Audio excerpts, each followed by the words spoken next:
Good morning, this is Arliss with A&M Automotive.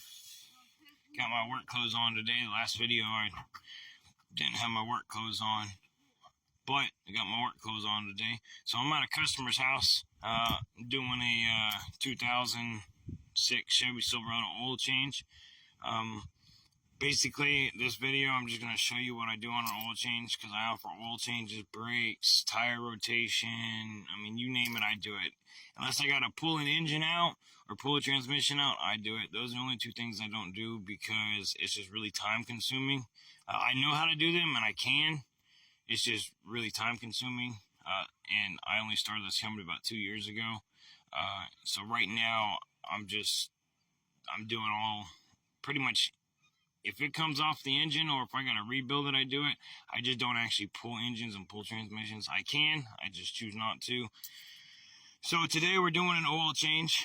Like I said, basically I'm going to show you everything I do for an oil change. I check all the fluid, just like if you were to take it to a regular mechanic shop. I do an inspection. I check brakes. I check all the fluids, windshield wipers, air filter. All that good jazz. I just replaced the air filter in this vehicle like a week ago, so I'm not going to check the air filter today, but I'll show you where it's at. But yeah, so let's get started. So this is the air filter right here. It's got 4 hex screws. Just come undone and they come right off. Right now I'm going to check the coolant level.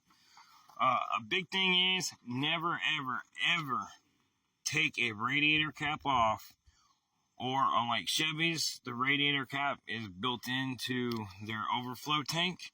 So never take that off when the engine is hot.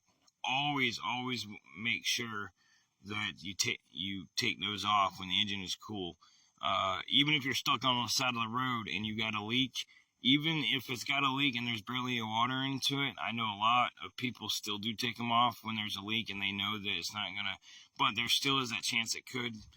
And I speak from personal experience. A buddy of mine about 10 years ago got 3rd-degree burns from his head to his toe because his radiator cracked and leaked all over the road and it overheated. And even though half the water leaked out, he still took the radiator cap off and it just exploded from the back pressure, and head to toe got covered, and he had to go to the hospital. He had 3rd-degree burns from his face down to his waist area. So this engine's already cool because I just started. I personally put a cleaner in all my engines. Like especially on the older vehicles. The newer vehicles you don't have to, but I'd still recommend it. I use STP. If there's any other mechanics that might have a better brand to use, I'm all for it. I either use Blue Devil engine flush, not engine stop leak. I am 100%, this is me personally, other mechanics could disagree, but I am 100, and even other people might disagree, but I am 100% against any kind of engine stop leak, because what people don't realize is you take a 50-50, you can either lock your engine up because that stop leak engine stuff clogs more than just the leak. It clogs holes that shouldn't even be clogged. That's why I'm 100% against it. Now, don't get me wrong. I have heard and I have seen it work, but you take a 50. Sometimes it works great and, your vehicle will last another 10 years. But then I've also seen engines lock up too. So that's just a personal choice. I wouldn't recommend it. I don't recommend any of my customers use it. But I do use the engine flush. There is a big difference. The engine flush, like the Blue Devil, I use STP. Those are really the only two I use. If anybody has any more suggestions, I'm all up for it. But the STP works pretty good. I already put it in this vehicle. You're supposed to let it run 15 minutes at idle. Let it get hot. And basically, it goes in there, and especially on these older vehicles, like this truck has like 200-something thousand miles on it. Still runs like a top, not even so much as an oil leak on this thing. But yeah, you wanna use that because it'll help clean all your pistons, your lifters, your rockers. It just helps cleans up any kind of sludge that might be built up. Because these engines, especially older ones, will start to build up sludge deposits inside the oil or inside the heads, and that sludge can really mess up or damage your lifters and your pistons.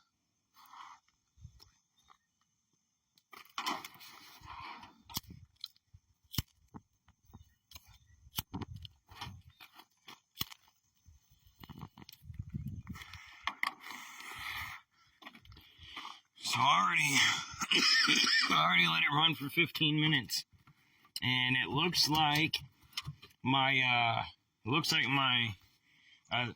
there is no antifreeze in this, so I'll probably do a flush on the radiator system or the cooling system the next couple days, probably next week, give or take. Because for some reason there's no antifreeze in this vehicle, which winter's right around the corner. Antifreeze does more than just keep your water, which we live in South Carolina, so it never gets cold enough long enough for your engine to freeze. But antifreeze does just a lot more than keep your engine from freezing. That if you run straight water in your engine, it will make the system rust even more. Plus, even in the summertime, the antifreeze helps keep it cooler too, because that antifreeze doesn't take as long as water to cool off. So there's several different reasons why you want to run antifreeze. So, and this customer, since he's bought it, has not done an engine flush. So I'm gonna do a complete radiator engine flush on it as well, just to kind of help it last a little bit longer. Especially with that many miles on it. I personally recommend doing an engine flush with the oil and oil treatment. Every oil change on vehicles that have more than 150, 160,000 miles, but just regular maintenance. Especially on the radiator system, the water system flush, I recommend doing that about every 30, 40,000 miles. It just helps your engine last longer. What a lot of people don't realize is vehicles will last forever. They'll outlive anybody if you take care of them. The problem is people don't take care of their vehicles anymore, and especially with inflation, vehicles are starting to cost more and more. So, that's why I'm very particular about explaining all this to my customers, helping my customers, even on my personal vehicles. I don't recommend anything that I wouldn't do on my personal vehicle. So here we go with the rest of the inspection. So the engine coolant, or the engine coolant is full. Like I said, I already did the air filter, so I know it's good. This truck doesn't have a cabin filter, which I found kind of unusual, but it's not unheard of. Not every year make and model vehicle has a cabin filter. It'd be nice if they did, because I believe in cabin filters. They help out a lot. And the battery is brand new. Normally I would put a battery tester on it and test the battery, but this battery is not even 2 weeks old. I just did that, so the battery's good on it. And I just tested the alternator form. So I know the alternator's good. So now, we're going to move to the brakes. So I know on this vehicle, I can't really see the brakes all that well. But I've already checked his brakes. But normally what I would do is, I would do a tire rotate with my oil change, but he didn't want the tire rotation, so I'm not doing a tire rotation. And I know he's got drum brakes on the rear. His drum brakes are good. I already looked at those last week.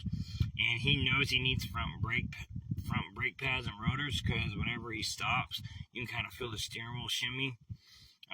So he's already planning on ordering front brake pads and rotors, and also on the pads you can hear the chirp of the brakes. So I'll do a video on that whenever I get around to doing that for him.